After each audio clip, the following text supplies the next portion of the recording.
So these PlayStation 5s, they keep coming. Here's another one port.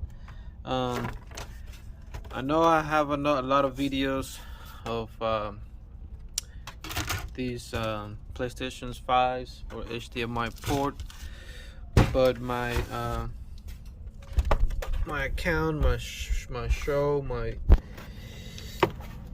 channel is not about just showing how to or how I do the repairs, but more of what repairs I do on the daily basics here in my shop.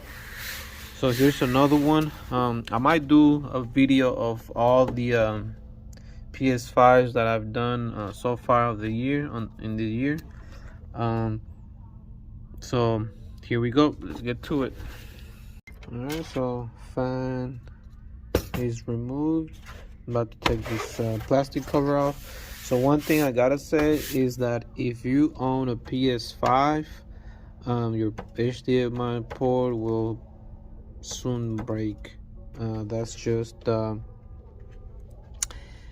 the manufacturer poorly designed it. So yeah, you'll have a HDMI broken if you own a PS5 sooner than later. So I start with a little bit of flux, and then I'll take the port off. And just like that, the new port is soldered on. So it's time to assemble and test.